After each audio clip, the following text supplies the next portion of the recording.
I thought, what if I posted one of those missed connections ads? I get to the second page on the website, and it says, saw you outside of Walgreens, Berkeley. Oh my goodness. How good is this story? The thing that I love the most Yeah. is when I come here and I go to M&S. Oh, Percy Pig. Percy Pig. I love Percy Pig. We had fried chicken, great champagne, and when people came in, I said, welcome to our wedding. They were like, what? When? I said, now. It could be a peach barbecue sauce. Peach barbecue. Where are you getting that from? You get it from like these fancy little, places, Love that. I'll take you to it in Malibu, okay?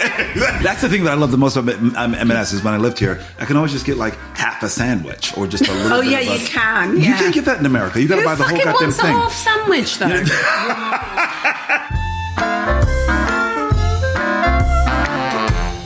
Colman Domingo, welcome. Thank you, Jesse. It's good to be here. You are, everyone talks about your fashion and you're fabulous. Well, I mean, we're going to talk about Sing Sing and we're going to talk about you and everything about look you. just gorgeous. First of all, I was worried you wouldn't be able to fit through the door. Because I'm Because tall. you are so tall. You are quite tall. Yeah. Yeah, well, I'm 6'2". Oh, that's not that It's tall. not super tall, but I feel... Have you got high heels on? You're a little, he's got a Cuban heel on. I have a Cuban heel. Okay, exactly. okay. I wanted to come in a little Yeah, cha-cha for you. I thought you never know, we may dance, Yeah. Well, if you I'll have shake that Baileys I'll shake in a it minute. to the pearls. Oh, stop. Oh, do you like that one? Oh my God! It really. you. I would play it over and over again, especially at the gym, because it's just such a. Thank you're you. fun and effervescent, and just like really, I love. No, really, I couldn't get here soon enough when I found out, because I told you I was like, you're kind of in a fog when you're on a press tour and you're coming in. You're like, you have no idea who you're going to meet with. You don't know until minutes before, and then they're like, oh well, we're adding this podcast, and I said, oh okay, who is it? I'm tired. It's right before the holidays. They're like Jessie Ware and her mother. Lenny Ware, and I was like, wait, what? We have to do it. We have to do it. I'm such fans of yours. That's so sweet. No, you're just very warm and kind and open, and I don't know, just I love, and you love to cook and feed people. We do. And I like a meal. And so we're recording this before Christmas time. Yeah. You're 20th, still here promoting. Yes. You must be the most hardworking guy in showbiz. I am the James Brown of modern day times, it seems. Yeah.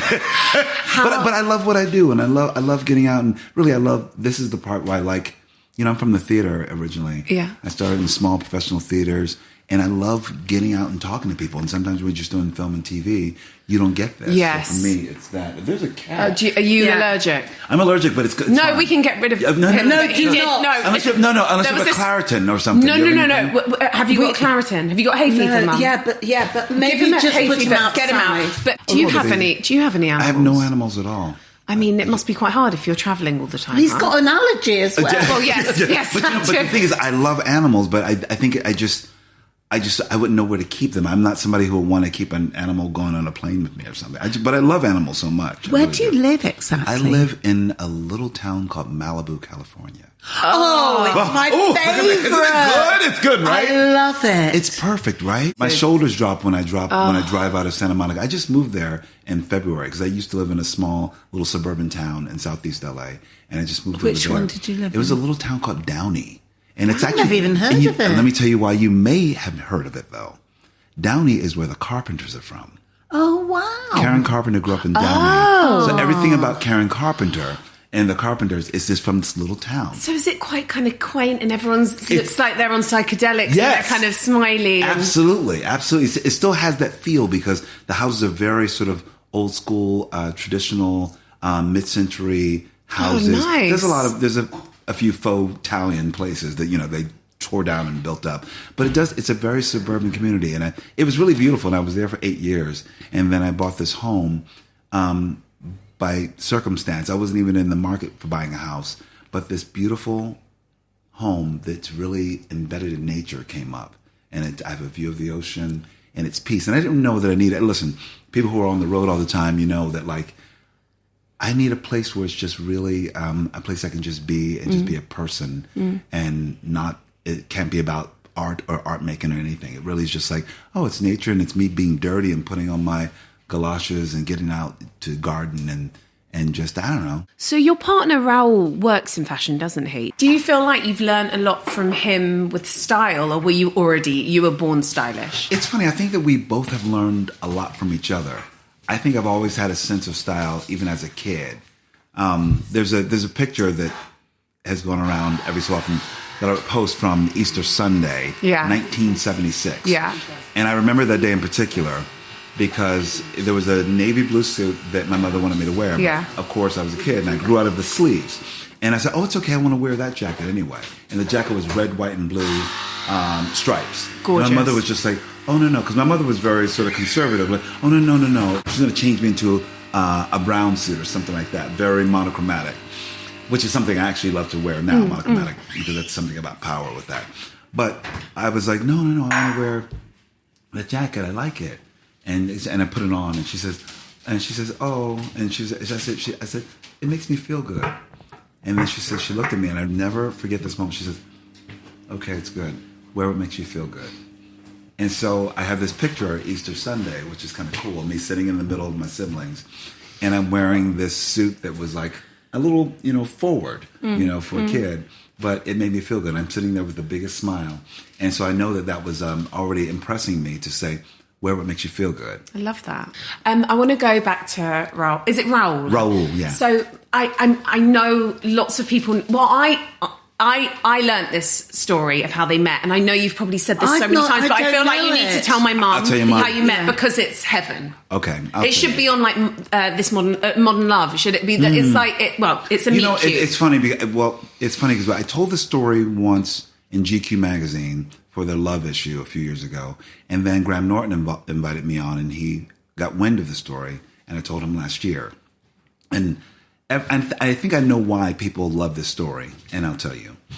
The story goes like this. Almost 20 years ago, we met March 25th, 20 years ago. Now remember. 20 years ago? When you were about I'm an old married 10. man. Yeah, exactly. Yeah. But get this. 20 years ago, as we know, there was no real social media. It was the beginnings of it in many ways. And I'm just put that in the back of your mind. More of an analog world. We know it. I was in Berkeley, California, just there to do a show at a theater, Berkeley Rep. And I used to live in San Francisco, and it was my first time coming back in a long time. And I knew the whole neighborhood, so I was like, oh, on a Sunday night, I'm going to go treat myself to a facial mask. So I wanted to go get a mask at the neighborhood Walgreens or Boots. So I go there, and literally I walk in the door, and walking out is a face, and I'll say it, but I'll give you more detail of the story now because I don't usually get to. I saw a face that I didn't know was beautiful or interesting or what, but it was a face that was like left a deep impression on me. And I thought I'd never saw a face like that in my life. And he had hair down to here, and he was just open. He looked at me with his beautiful stare. He had a lip piercing, and I was like, who is that? I was literally on the phone, which is why I'm doing this. I was on the phone, and I was talking to someone, and I was like, oh my God. And I walk into Walgreens, and I'm like, my instinct was that I have to walk back out. Now, preface, I was really not in the mood for anyone's relationship. I just got out of one, so I wasn't even on the prowl. I was just like really being myself. I had a faux hawk. I was dressing like myself. I was fun. I was relaxed. And so I was stunned. And I was like, I literally turned back around and walked back outside. And I see him look over in the corner talking to a young woman who was angry about something. You could tell she was frustrated. She was very animated. And he was trying to focus on her, but he was distracted looking at me. And I'm on the phone. I'm like, I need to get off the phone. I want to talk to this person, but he's distracted. I'm distracted. And eventually I get off the phone, and then he's already walked away with this young woman walking down the street. She's still very animated. He keeps looking back. And my hand literally reached up and did this and said, come back. And she's dragging him off. They go off. Did he see you go like that? He did. Okay. But he didn't come back because he was being dragged off. And I just stood there outside with this interaction, literally watching him walk away. And I felt like, what was that? So I get distracted. I don't know if I actually ended up going back in the Walgreens. I ended up at a Blockbuster Video across the street looking through the videos. And then I looked at my watch, and it was 8:03. I'll never forget that. And I went back outside, and I thought, well, maybe he's out there. If he felt what I felt. He wasn't out there. And I thought, the Walgreens had closed down because it closed down at 8. And I was like, maybe perhaps I'll come back again. I'm a romantic. Maybe I'll come back again next week at this time, and maybe he will be here too. Mm-hmm. I don't know. I've always been that hopeful person, believing that things like that magic will happen. So Now we're going to cut like a film and go 3 days later. I couldn't stop thinking about this interaction. And I had received a grant from the Bay Area Cash Fund to help me with my writing, because I was, I just didn't have a lot of money. And I was like, with this money, I can get a new computer to help support my writing, and maybe I can buy something used, and I can get an iPod Touch, because I needed music too. So I'm online on Craigslist, and I'm going through and just looking. And then after maybe about an hour, I just sit there. Now, I'm staying in theater housing, which is not really great or glamorous, at this little computer. And I keep thinking about this interaction, and I thought, how can I find this person? And I thought, what if I posted one of those missed connections ads? Because I read them. Saw you on the... Where do they put them? There would be sections on this Craigslist, okay, a website that would say, missed connections, casual encounters, whatever. You can find anything. You can buy We had it in the London Light. What was it called? Love Struck? Was it called? I think it was called Love Struck. Oh, yeah, it was. Yes, but just imagine a whole page where you can find a housekeeper, you can find a used appliance or something like that, and find love, apparently. Yeah. So I go to this website, and I thought about writing a profile, like, I saw you, missed you, want to talk to you, and where our location was. So I'm scrolling down, reading them, thinking about this. I get to the second page on the website, 3 down, and it says, saw you outside of Walgreens, Berkeley. I literally jumped up. I said, oh my God. That's me. That's my him. goodness. How good is this story? And literally, I touch it as if I was almost afraid. Just I tap the screen, and I start reading it. And he says, saw you outside of Walgreens, Berkeley. I was with a friend. We were lost. She was upset. I hope this finds you. I respond to it. To cry. I respond to it. This is me, et cetera, et cetera. My name is this. I'm so glad that I found you. Can we meet up? And we met up 3 days later. We had our first date. I was trying to be a good boy and trying not to be naughty. After this date, which was so beautiful, and I have to tell you, where did you go? I have to tell you, we went to this bar called Dalva in San Francisco in the Mission District. And I walked in, and we just had a couple drinks, and then we went for a walk, and then we kissed on the street. And then he asked me to come back home with him. And I thought, I'm trying to be a good boy. I was like, no, because I really liked him. I thought, I want to take my time with this. And he said, really? And he felt like, and from his perspective, he said, I didn't know if this was going to, if you would want to see me again. So I really wanted to hang on to every moment possible. So I said, okay, I will come over, but let's just cuddle. Yeah. So we cuddled. And about 4 o'clock in the morning, I couldn't sleep. And I said to him, I thought he was asleep. I said, I think I love you, and you're about to change my life. I knew it. Now, I have to also let you know this. He tried to post this ad 3 times, and it didn't go through until an hour before I found it. Oh. So Kismet. If that isn't kismet, if that isn't destiny, and that isn't magic, I don't know what is. That's what makes me believe in magic. I'm like, oh no, there is love available. You just got to put your head up. You were just meant for each other. We were, and he's my best friend. He's a good human, and I feel extremely lucky. 20 years. Are you married? We're married. We got married 10 years ago. Fabulous. Yeah. I guess we should probably get to some food. But what was the food at the wedding? The food was, the wedding happened like this. Very easy, because I always have a busy schedule, and he wanted to get married, and I wanted to get married, but we never knew when we could schedule. Suddenly, it was the week before the anniversary of my mother's passing, which was 7 years prior. Thank you. And I thought, my mother was such love. I said, let's transform Mom's day into a day of love. So let's organize a wedding. And we did it very quickly. We didn't tell anyone we were getting married until they came to our apartment that day, where we had fried chicken, great champagne. I made some salads. And when people came in, I said, welcome to our wedding. They were like, what? When? I said, now.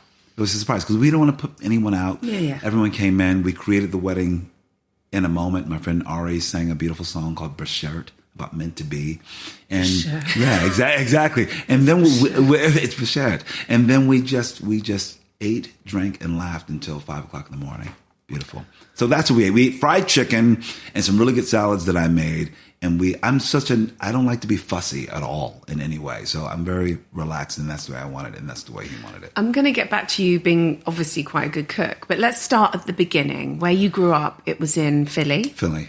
Who was around the dinner table and what was being served? The wildest thing is my whole family, we sat down like we were in a 50s family or something. We sat at the table with my mother, my stepfather at the other head of the table, and kids all around. My younger brother Philip next to me over here. Wow, I can remember the table setting. My younger brother right here, my mom's here, dad's here, my brother Rick here, my sister Avery here. 4 kids. And we would sit down, and usually we had something like, the one thing because we didn't have a lot of money, we would have something called Salisbury steak. What's that? Which is like a patty of meat that's like, it's a little better than hamburger, yet it's usually have a gravy over it or something. There was always a gravy, and I hated gravy. Really? What if you have gravy? No, we don't have gravy. You're safe. But we always had like good soul food. You know, my mother, it's a tradition coming from the South, eventually her families and all. We had fried chicken. We would have real rich food, actually, like, collard greens, candied yams, but pretty much traditional soul food. How do you candy a yam? You candy a yam, brown sugar, maple syrup, cinnamon, low clove, nutmeg. So you fry it? You fry it. You can fry, or you can bake it as well. You can bake it with butter. Yeah. A little orange juice or an orange rind. Just imagine, it's just rich. It probably will kill you. Usually, I don't eat so much like that all the time, but it's real fatty, sort of soul food, like, African American food. Do you think yam holds its better than sweet potato? No, it's kind of the same. Yeah, well, but it's not as sweet, is it? It's not as sweet. So it's more like a potato. Yes, exactly. Yeah. Starchy. It's starchy. Yes, exactly. You can't eat it every day. And it's white, isn't it? It's creamy white. colour. Actually, no, yam is, it's funny because I feel like I've seen them both. I've seen yam that's like creamy colored and sweet potato that is more orange in hue. Yeah, but sometimes it depends on the varietal. Yeah. How long would you bake it for? I would say you want it to get a little soft. I would say 45 minutes. Oh, You want it, would you cut it in rounds? In rounds. Cut it in rounds. Okay, you're a good cook. I can tell now. Oh, I love cooking. Straight away. So if we were coming round to yours... Which we probably will. Because now we're Malibu. friends. Yes, exactly. We're essentially neighbours. Exactly. What are you going to cook for us? It all depends on the season. Okay. I love to do a good roast, like a roast chicken. So do I love a good roast chicken with root vegetables and things like that. I like to cook sort of like in an effortless manner that's just fresh, farm to table. I would make something very healthy that I think that everyone would like. I would get a little fancy. I would make some French food sometimes. Like I'll make I don't know. I might do a trout almondine. Lovely. I like lighter foods that are like, really, I don't know, they make you feel like you're somewhere else. I can experiment with like Japanese food and different flavors. I love forward seasonings in many ways. Just things that have that are complicated. Like I will make a good fried chicken that has you'll have all these different spices, garlic and cumin, maybe even a little cinnamon to make it a little sweet. So what's the secret to the batter on a fried chicken? What's your batter? What's your batter? Buttermilk. Okay. Must do buttermilk. So buttermilk made into a batter. Into a batter instead of...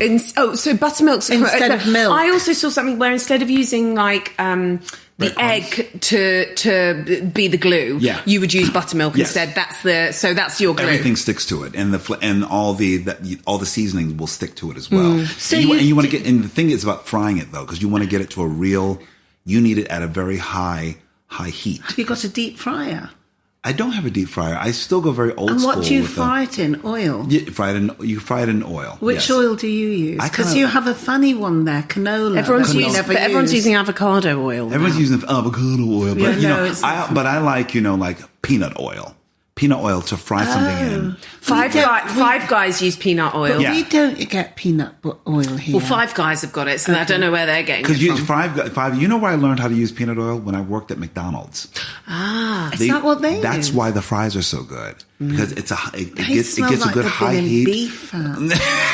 You know what? Also, I don't mind frying things in like a little beef fat, exactly. Or duck fat. Mwah! So, we're going to get on to Sing Sing. Okay. But you're in full, like, it's campaign mode, because and I'm sure it's your team. I mean, quite rightly, you are no doubt going to be up for the Oscar. You're already up for the Golden Globes. You've won the Gotham.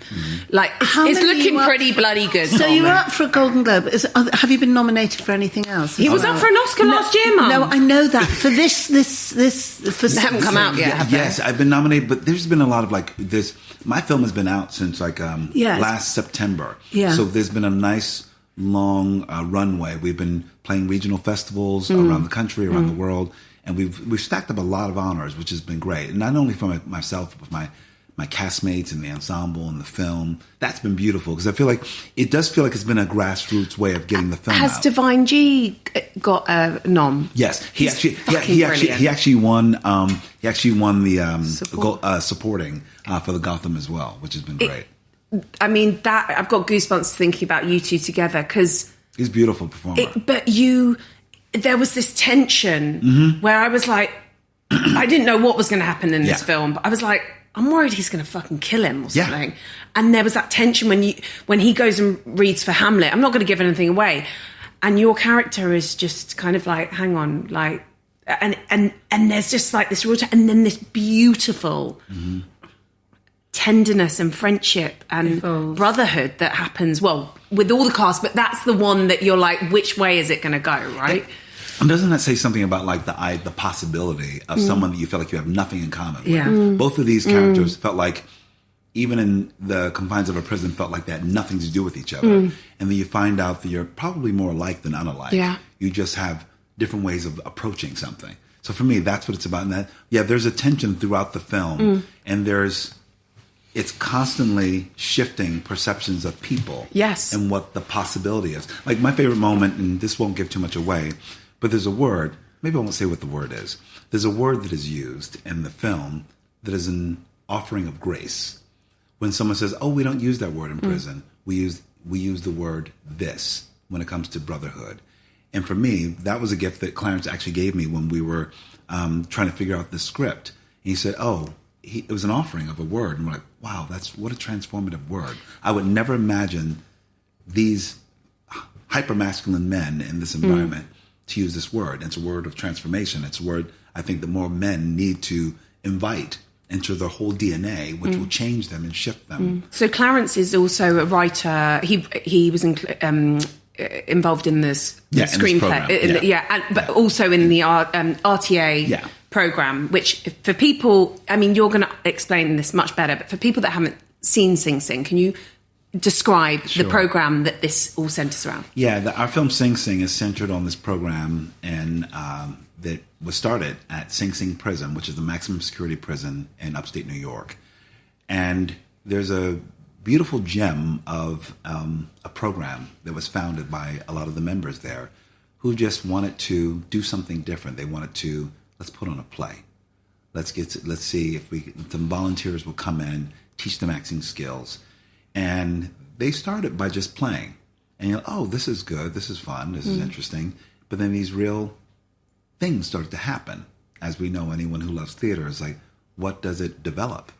You develop more empathy.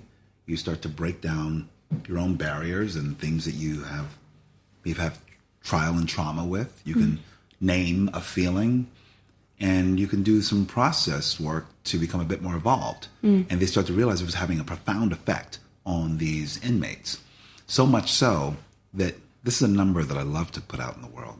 So much so that there's a 3% recidivism rate, meaning that once they're out of prison, they don't come back in, compared to 60%, 60 nationwide. Wow. Of people involved in the program. Exactly. So that shows that programs like this work. You're like, oh, we have to give people tools to be different, to actually do some real rehabilitation. Is the RTA in all prisons? No. But the other thing about your prisons is they're not nationally owned. Some of them are private, a lot of private prisons. And I think that is the problem, because there's money to be made off of these prisons. So I think it almost doesn't benefit those prisons, which is why we have to sort of do something about that. I mean, it is very brutalizing, as I understand the American prison system, that it's not rehabilitative. Yeah, it's more punitive. It's much more punitive than rehabilitative. Yeah. But also, don't you think that's something, maybe that's what I love our film. Our film has so much light and joy and humor in it. And it's really showing us another path of like, how do we think about these people? One of the saddest bits I found, I mean, obviously all the relationships were so touching, but you were this man who's kind of quiet man, an intellectual in many respects. And that bit where your room, your cell is searched, and so dehumanizing. It's so dehumanizing. And the man comes out and he just taps you on the shoulder as if, I'm sorry I've had to do that, but that's how it is. And he taps you and you go back in and all your papers, everything is in disarray and just thrown on the floor. Made me so sad. Because why wouldn't you respect someone's belongings? Or it's not like you were... It was just so sad for me, that particular one. But I thank you for mentioning that moment, because I feel like there's all those key moments that we just show that really shows the dehumanization of people. And also because I feel like as we, I think, are understanding more and more, we're like, I think a lot of people in prison are seen sort of monolithic, like they're locked away and we don't think about them and not think about there's individual stories of how they got there. And as we know that, like, yes, some people have done some heinous crimes. Yes, I won't deny that. But some people are in prison that should not be in prison. Some people are wrongfully accused, like my character. Yeah. And then trying to find ways to hold on to their humanity. And then it's just set up to be so inhumane to just... Maybe that's it. Even a moment of like knowing that person didn't even think to be careful with a person's things. Of that, what little they have to hold on their humanity, their pictures, their words, their books, their space. There's none of that in prison. You're just treated inhumane. So you're like, how can a person possibly be rehabilitated when the system's not set up for them to do some deep work? You know what I mean? So for me, it's like, I think maybe that's been the gift for me, being a part of this film, is to really examine this and think about, because I don't know if I really thought about that. Like, what society do we want to live in and be a part of? Was it 95% of the actors in the film were formerly incarcerated? Yes, and went through that program. And playing themselves, and went through the program. Absolutely. The only professional actors are myself, Paul Racy, who was in Sound of Metal, Sean San Jose, who plays Mike. He's actually my best friend. Was he Mike? Oh, Mike. He's your best friend? He's my best friend on the planet. Oh, wow. We've known each other for over 30 years. I loved his part. He was wonderful. Isn't he a special actor? That conversation of you back to back and that was beautiful. All of it was, Thank you. I'm so glad. I love that people love Mike, because that was like, because I knew that I needed. Do you want to eat something? Yeah, sure. I do. I knew by going into this uncharted territory of creating this film, I needed a friend. Like literally sometimes you're like, I need a friend with me. Were you quite nervous going into it? But you did a lot of prep, didn't you? I didn't do a lot of prep. I didn't have a lot of time. Of course. I was actually shooting The Color Purple right before I went into this. Right. And I only had 18 days in between Color Purple and going back for pickups for Rustin, another film I did. Yes. Oscar nominated. Just that. No big deal. But literally, that's all I had. So, sometimes I feel like I'm a person who likes to prep a lot, but this didn't allow me to, so I had to lean into a different way of being. So how did you create this brotherhood with your fellow actors and formerly incarcerated men? How did you get to know each other? Are those beats? Yeah. Good Is this? Lord. Did you do the Moroccan? It's Moroccan. It's with cumin, orange juice, and things. Literally, didn't I mention cumin and orange juice? There you go. Gorgeous. Things that I love, it could be in like Cafe Mogador. Have you ever been to Cafe Mogador in New York? It's like a really good spot that's like does Moroccan breakfast really well. So anyway, this is beautiful. Please start helping yourself, but tell me the story. No, we created this bond together on Zoom. Yeah. And then by the time we got to, like, again, I didn't have a lot of time to prep. Yeah. So we really went in very quickly, which was beautiful because they were very open in that way. And most of them, none of them have ever been on a professional set. So they were just open, like, I would say, like how children are. They were like, I don't know what this is. Let's figure it out together. And so they were, I think also because of their life experience, there was no guard up at all. They were very open, so that's how we created that. This is beautiful. Can I serve you? You can, thank you. Oh, first of all, wait a minute. Wait, I just have to. He enjoyed that tomato. I eat like I savor. like it's sex. I think we should. We should never just rush food. We have to just like get in there. Oh, don't look at me then. I'm like that. You're like, that's your Shove sex. it in. I'm like, wham, bam, thank you, ma'am. What does that say about you? Just get it done. Get it done, get out. Exactly. But I think What's it taste like? Delicious, mum. Honestly. Very so delicious. good. It's beautiful. Good. And I'm hacking into it. Almost. Good. Where do you like London? Do you like coming here? I love London. Where do you hit up as soon as you get here? As soon as I get here, it's funny. I feel like I'm always pretty open. Usually the Hawksmoor. I was living here in 2013 for like a good year and a half, and at first I stayed in Kilburn. And I would go. And that's when I would really just go into pubs and get most of my meals. I'm like, oh, there's pub culture here. And then I moved to Borough. Gorgeous. Yeah, which is beautiful. I would always go to Borough Market, which is great. And then I lived in Holborn. Nobody lives in Holborn. No. Did you go to Lamb's Conduit Street a lot? Oh, yeah. Yeah, it's great. Because it's so good. Co.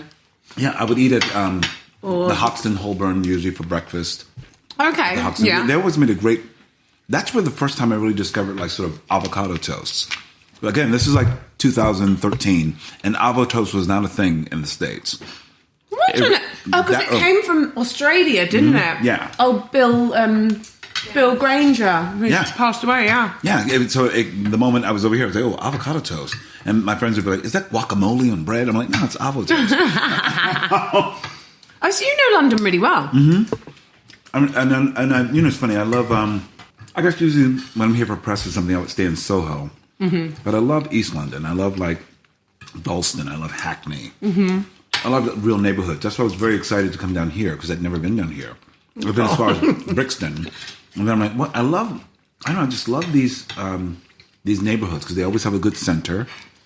Yeah, and it's lots of green spaces, which is what I love. You can always go to a park. What is that? But what is it? I'll tell you what they are. These are cookies, but they're more like meringues made with walnuts and cocoa. I don't ever want to leave. I don't think I'm ever going to leave. Have some cream as well. Thank you. This is just literally. We'll see what you think. They might not be as great as you think. What else is in here? Just almonds, cocoa, and egg white. That's and sugar. That's why it's like Oh, they're great. They're fun, Mum. I like them. Can I have some raspberries, please, Mum? What made you think of these? They were in that cookbook, and I just thought they're called Buonanotte biscuits or something. So they're light and they're really nice, Mum. Do you have a sweet tooth? I don't. Neither do I. I used to when I was a kid, but now I'd like. We all say it with a cookie in our hand. Exactly. Sure. I don't. I feel like the one thing that's my vice is gummy bears. Oh. I love gummy bears. Yeah, whenever I'm on a set. Oh, the PAs, they know. They're like, oh, Colman's working really hard. Put some gummy bears there. So it's like, is it strictly gummy bears or will it be like Haribo? Love Haribo. Yeah. The thing that I love the most is when I come here and I go to M&S. Percy Pig. Percy Pig. I love Percy Pig. I'm literally, my plan before I go on my flight tomorrow is to go buy M&S and get some Percy Pig and take it home. I love that. Because we don't sell that there. And when I, as your new friend, come and visit you, she'll bring some Percy's. I would love that. I've had friends bring me boxes of Percy Pig because I love it. I love just keeping it in the house. Bring you a suitcase. I appreciate that's good. Which is double. I love it. Colman, what would be your last supper? Appetizer, main, dessert, drink of choice?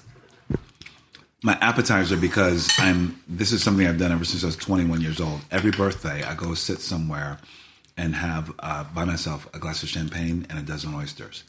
I love oysters. My appetizer would be oysters. Oh, God. Yeah. Can I ask why you do that on your own? I think it's a day of reflection. Mm-hmm. And something about fish, I think it's connected to my mom, who always said, fish it's abundance as well. And I feel like the idea of you need a moment by yourself. I'll take myself somewhere really good. This is since I was 21, I was like, I didn't have a lot of money, but I was like, this is my own treat. It's for me. It's for me to sit, not on a phone, not reading a book, and just reflect. And have a simple glass of champagne, toast the past and where I'm moving into the future. But it really is just a little moment for me. And I'm always telling people, I'm like, you need that moment for yourself. And so I've always done that. So it will be oysters. And usually it will be... What do you put in the oysters? Do you oysters, put like hot sauce or... I love a mignonette. Oh, me too. What's that? It's the shallot vinegar. Yeah, shallot vinegar or champagne vinegar. And they're always doing different things with it. What else? I also love it with horseradish as well. The spicier, the better. Yeah, I like a little little kick to open up your nose. Hawksmoor do good oysters. They do great oysters. Yeah, they do. Are you a hot sauce guy? I am a hot sauce. I love sauces. Period. I love condiments. So much so I pack little bits of condiments with me on a flight because you never know what food you're going to get, and you're like, I need to spice it up. I need to. So what are your sauces that you're definitely traveling? Barbecue sauce. Oh, I love. Where from? McDonald's not barbecue sauce is my favorite. No, not McDonald's barbecue sauce. I do like that. Although I do like it. I like it. I do like it, but it can be any kind of specialty barbecue sauce that has a little kick to it. It could be a peach barbecue sauce. Peach barbecue. Where are you getting that from? You get it from like these fancy little places. I'll take you to it in Malibu. Okay, exactly right. So things like that, and I love hot sauces. I have a shelf. Thank God this lovely woman came and organized my sauces in my new house. Oh my God, there's a woman that does that? There's a woman who comes and organizes your stuff. She's not the one that did Chrissy Teigen's. No, but there's many people. And she did Halada, and it was like... Oh this my woman God! Put Lazy Susans that I know. I'm in my cabinet that has all my sauces. Oh, so you can spin it around and you find everything. And so it's not just rooting through. I didn't even know you can organize that way. My spices are organized in the drawer. So stunning. Instead of I'm just reaching in and you're always searching and don't know what you have. But everything's very open. I love organizers. I've just gotten into that because I need that. So I need that. Saves time. Back to your next meal. Your entree. Yeah. My entree. It's going to be steak. No, we don't know yet. Or roast. Okay. Still, I'm guessing now.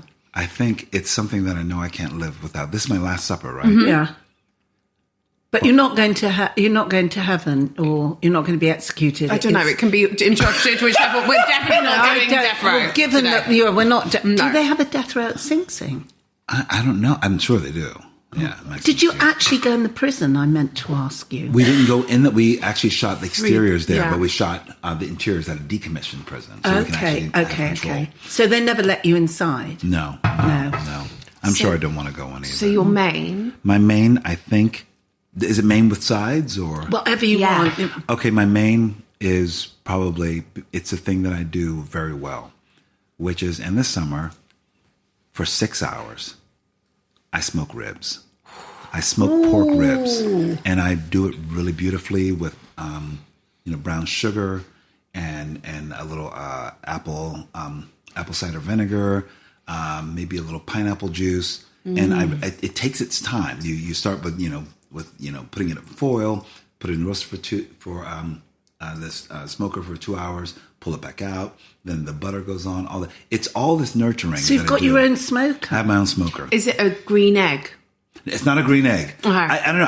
I have an electric one of those master built electric ones with a timer. But it's fantastic, and you put wood chips in there and everything. But I can smoke them for 6 to 7 hours.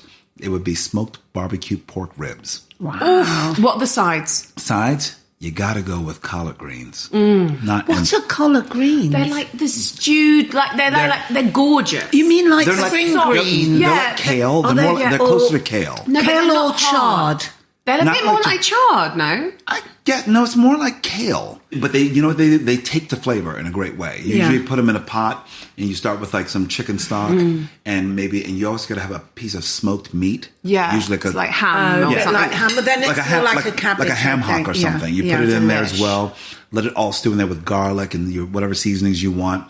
A little sugar is the secret. That's what my mother used to always do, and also. Something about the smoked meat, all of it, and you just let it simmer and boil down till it gets a little soft, and it's really, really beautiful. So I will have that as well. You usually got to have some choices of hot sauce there. You got to put a little vinegar in there as well. Mm-hmm. Have that on the side. What's your carb? My carb. The funny thing is, I'm not a carb heavy person yet. I would go for like a 7 cheese mac and cheese. Oh, so what do you mean 7 cheese? Let me tell you something. Mac and cheese. You have some macaroni noodles, whatever that is, with butter, and you may get some cheddar and some Colby and all these different cheese, some Munster, whatever. So whatever you've got in your fridge, layer it with some cheeses. It's the best thing in the world. And and don't pan fry. So you don't make it. Put it in a skillet. Put it in a. Okay, but don't. So you just grate the cheese in rather than make a cheese sauce. Yeah, grate the cheese in. Okay. So it all bakes together. You put some breadcrumbs on top because you want a little crust as well. Oh, my goodness. Think about 7 cheeses at least. No less than 7. Cheese. And you put that baby in there and you bake it. And it's all oozing and melting together. And you take it out. When I tell you it's the best thing in the world, that's what you will have. 7 cheese mac. I'm just thinking maybe you should be the new voiceover for M&S. There we go. Yeah. You do have the greatest voice in the world, and I feel like you'd be like, voice. This is not just mac and cheese. This is 7 cheese. 7 cheeses at M&S. Also an individual singleton. That's the thing that I love the most about M&S is when I lived here, I can always just get like half a sandwich or just a little bit you can. You can't get that in America. You got to buy the whole goddamn thing. Who fucking wants a half sandwich, though? Your mother-in-law. You know when you don't want the full sandwich, you're like... I want the fucking full sandwich. I know. Now, do I have dessert? Yes. Dessert would have to be... I'm not a huge chocolate fan. I'm very traditional when it comes to desserts. I like a very simple... I think it would be a very simple apple pie. I love an apple pie. A la mode, absolutely. With like French vanilla or something like that. And even maybe like a piece of cheddar cheese on the side because I don't know what I want. I'm not sure. It goes well. Exactly, it goes well. It's good. So I feel like it would be apple pie. That's my favorite. Did your mum make? My mother made sweet potato pies. Never pumpkin. Something about like it seems like in African American culture, sweet potato was more the standard for pies. Like, did you put marshmallow on top? Yeah, she put the little baby marshmallows on top. Yeah, exactly. And cinnamon. Absolutely, it's enough to give you a heart attack. Absolutely, yeah. So yeah. I was going to do it for Christmas Day. Do it. Sweet potato pie? I just thought it would be nice. Well, I guess I'm coming back. Sweet potato pie, do it. Before we let you go, and I don't really want you to go. Can you stay forever? Can you please give us a nostalgic taste that can transport you back somewhere? Because happy or sad? A nostalgic taste. Here's the nostalgic taste. I have a picture of my mother, who was truly my best friend. And it's her in the kitchen. And I remember this image too, because she's wearing sort of like a tank top. I remember we went to church or something, came home, and she would usually strip down to her slip, back when women wore slips. And then she was like, it was really hot. Because it was hot. Yeah. She was cooking. And then she got out of it. And literally my mother is in her bra in shorts because it was so hot. But I grew, so she's wearing like, one of those cross your heart bras. Yeah. There's nothing sexual about it whatsoever. But she's standing in the kitchen and she is with a fork frying chicken. And I remember her sitting, she told me, come in, I'm going to show you something. And she was showing me with care how you fry chicken because it was very important for her kids to learn how to cook and take care of themselves. And I remember just sitting there, and it was like, it's such a happy memory of just watching the grease pop a little bit, and just my mother with the rag over her shoulder, and turn the fried chicken and take it out when it was hot and put it on some paper towels. And she said, you have to make sure the grease all runs off there or whatever. And then she would she said, you want to taste? Because it was a thing like you didn't eat until you were at the table, but she said, you want a little taste. And so she would give me a little chicken wing. Yeah. A little chicken. She would give me the wing, which is why I naturally gravitate toward the wing at all times. Wings. I love wings. They're sweet. They're sweet, and it holds all the flavor. So she would give me the wing, and I sat there, and I just felt like I was getting a little treat because I was the first person to get a little bit of the chicken. So it's always fried chicken. So I think that's why I even love when I usually go home and I've been working for a long time, and more than likely maybe that's what I'll do this Christmas. I'll go into the kitchen. And I'll fry some chicken so I feel close to her. When did she pass away? In 2006. Oh, Colman, I'm sorry. That's such a beautiful memory. Thank you for sharing that with us. Oh, of course. I mean, I think maybe that's also the draw of me wanting to come here. I see how close you are and how you cook together. And it's inspiring for people, and especially for people who have had losses, and they long for that sometimes. Yeah, I think that's true. And you find ways, I'm sure, as we won't all be here forever, but you find ways to. I have my mother's name tattooed on my arm. What was her name? Her name was Edith. Edith. Oh, Edith. And my production company is called Edith, so I like to say her name all the time. It's because I know she still lives, and by having a practice, especially when it comes to food, I have these little moments even mentioning ribs. My mother made the best ribs. And she taught me how to make all the things that I love to cook for people. And for me, that memory is fried chicken and watching her in a hot summer afternoon in a bra and shorts. And she took her wig off as well, and her hair's just natural, and she looked her most beautiful. I always thought she looked her most beautiful when she wasn't in a wig and makeup. You know, and I think did she always wear a wig? She only wore a wig when she went out because she just wanted to. She was such a lady, and she just wanted everything set. Elegant. Everything was very set. My mother was a pure lady in many ways. Were you a churchy family? We were not a churchy family. She came from a churchy family, but she inspired us to find our own path when it comes to religion or anything like that. So she encouraged us to do what makes you feel good. Was she just incredibly proud of you? I mean, did she see you? Everything about this whole journey has been because of her. And it's funny, I think I'm not a person that likes to sort of angelicize people or say, oh, that they were this, but she really was my greatest influence. She taught me how to be curious. She taught me how to try new things. And she wanted me to dream and just like, hey, do whatever, do what makes you feel good as long as you're being a good person, So I feel like everything that I have is because of what she poured into me and believed in me. But she's still there. Always in your heart. She's so close to me. Yeah. So close that I know that she's with me. I do believe that. I do believe she's with me. And I feel it. And that's why I feel it so strongly sometimes. In the new year, will everything be focused on the award season now? No, because I also have to go to work too. It's like award season, it's funny, it takes up a lot of your life, but you also... I also work in between. Like even last year when I was on this awards campaign, I also had to go back to finish The Madness, and I started a movie about Michael Jackson at the same time, playing Joe Jackson. So I was doing that, and then going to award shows and doing press. So it's kind of, I wish I had the luxury to just do one, but it doesn't seem to be my makeup, and I know how to manage it. And at some point, you're going to be exhausted. That's just the truth. But next year, I started a few films. I'm doing one with Mr. Steven Spielberg, which is great. He's a beautiful human being, and we're going to do a film. I start that at the top of the year. Great. I go back to my show Euphoria. I wanted to ask, so it is coming back? Yes, it's coming back. Have you read any of the... I haven't read, but he's told me about some of it, and it's really... it's going to be groundbreaking. Mum, you haven't watched it. It might be triggering for the first episode, but you got to keep going. It's like, when I watched it, I was like, oh my God, I have a daughter... and I have two sons. Is this how it's going to go? It's about young people in high school. And oh, no, I'd love it. But it's a little racy. It's a little racy. Yeah. It's about a young addict played by Zendaya. Who you have a direct relationship with. And I play her sponsor. Such a great... You got to watch it. Yeah, I definitely binge that next. Binge that. Which one is it on, Jess? Oh, God, it's quite... Well, I would not like I think you may just be like... Too much sex. Upset at the world. Too much sex? There's a lot of sex. It's beyond... It's quite... There's like... Brutalizing.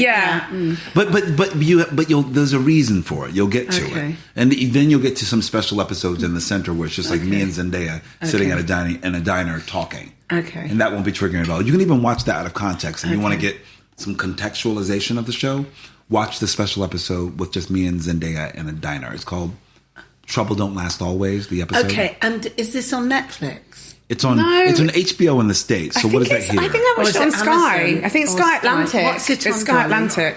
Oh, I'll watch it then. You are fantastic in it. You're fantastic in everything. Thank you. Do you think the film will be nominated for an award? You know what? When do you find out? You find out. It's funny. I keep dates out of my head because I just try to deal with what's in front of me. Yeah. But I think in January.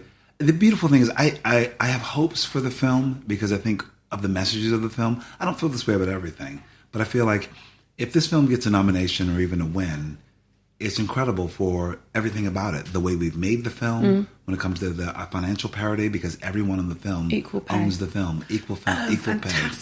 I feel like it'll tell the universe and the industry about what we want to amplify, and stories about people like this hanging on to hope in a place like prison. For me, it's like it all goes towards all the messages of the film. If my work's honored, Clarence's work, our ensemble, you name it. So I'm one of those people. I will never be an actor who said, you know, I think a lot of people will sit here and say, oh, they don't matter. I'm like, it does matter because it matters for more amplification of more stories like this.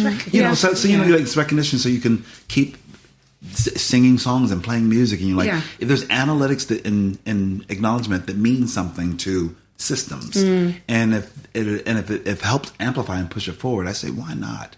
I'm very proud of the work. I just didn't even know about the RTA till I saw the film. Yeah. Did you know about it? No, I didn't. But I know that there was was it a Rolling Stone article or something? Esquire magazine. Esquire, like years ago about it. But I mean, you know, it's important stories like that need to be told. And it's such an honour to meet you, but also just I'm thrilled for you that everything, it feels like it's your world and we're all going to be a part of it, and we can't wait to see everything else that you're in, and you're just a superstar. So thank you for taking the time when it's so close to Christmas and you have much better things to do. You slept over here and you're going home tomorrow. Thank you. But this was a perfect send-off and a perfect way to go into the new year. Is to deal with you and break bread. Thank you so very much. Thank you.